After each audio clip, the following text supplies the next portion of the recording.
Hello and welcome back again.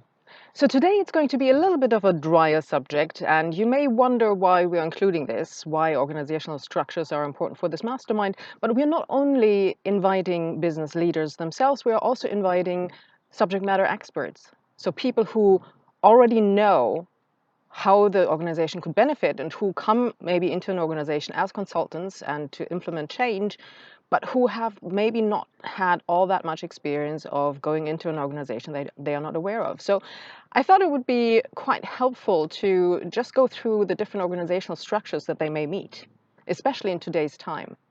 Now, one of the organizational structures is so the different organizational structures are basically machines, brains, so they're metaphors for these structures, organisms, flux and information, and cultures. And those I really want to talk about. There are other systems as well, political systems, psychic prisons, instruments of domination, and architecture, but I don't think they're going to be that important for us.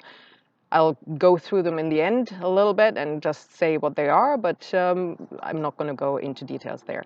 So let's take the top 5 that may be of concern to us. So first, there are the machines.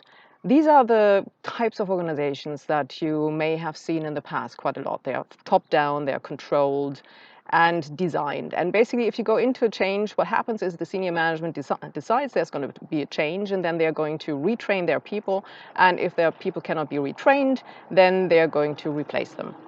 Now, what does that mean for you as a consultant?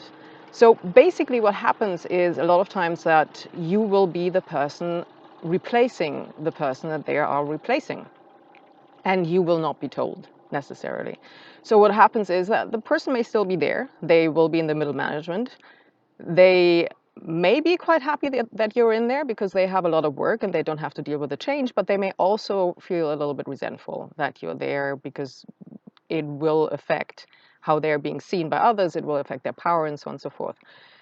You will not necessarily be explained what happened, right? So if you come in, they may well try to sabotage your change, and you may have to be aware of that. You may have to be able to get them on your side by showing them how the change can actually be good for them, and how you being there can actually be good for them. Because a lot of times they also don't want the change, right? So senior management tells them to implement the change, and they don't like the change because it takes away from their power.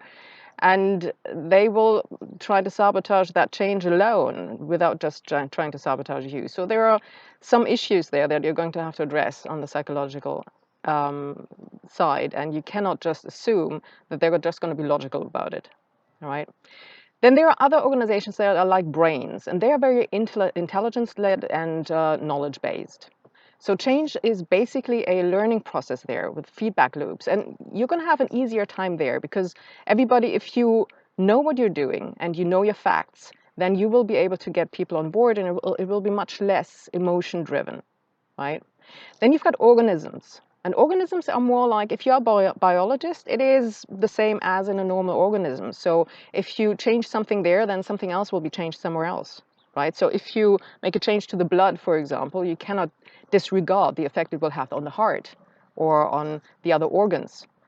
And the same thing happens in that organization. If you make a change in a certain system, for example, because it makes it more efficient, then there's going to be changes down the line in other systems. So you're going to have to make sure that that happens. And also, you're going to have to take a look at the personality structure of the different people. How will it affect the people in different departments? How is it going to affect communication? You're going to have to make sure that communication throughout the organization is going to be maintained, and that you also nurture each system that is necessary. So it is very much like a breathing organism.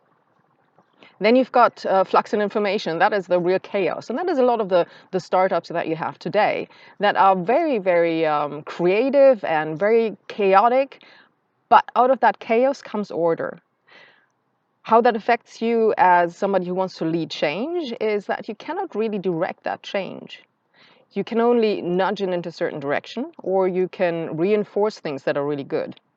So don't get too frustrated if you cannot control it, because if you try, it will be a problem, right? So these are the 4 organizational structures. And then you have cultures, which is basically what we are building here, right? You've got a culture of people who, it's like an ethnic group with shared ideas, shared values. And the way that you, a lot of times, influence that is by storytelling and by creating a common belief system, creating a vision for people. And if you have an organization that is more like a culture, that is what you want to do. So we obviously, if we have a concrete example, we're going to go more into this. But I just wanted to make you aware that these things are out there. And then there are, different things, like I said before, like political systems, for example, where it's all about coalitions and power, but that's not really what we are going to be about. That is the government, for example, right? We may want to influence them, but that is a different story. Then you've got psychic prisons, and some of these organizations I've worked in, and some cultures I've lived in which are like that, but they will not likely come to us. So this is not really something that we need to be concerned in. If you are a consultant, you have to go into a place like that, we can have a chat about it, but that's not really what we're focusing on. Instruments of domination, same thing. And that is more like machines again. It's just more of on a social scale.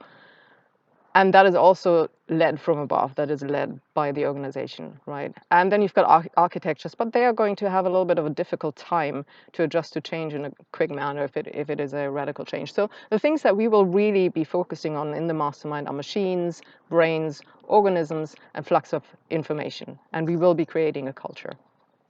So if you have any questions about that, please do feel free to send us an email at info@seekchange.co.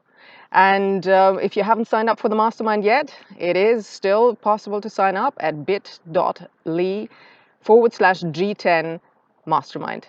So I look forward to seeing you there. See you tomorrow.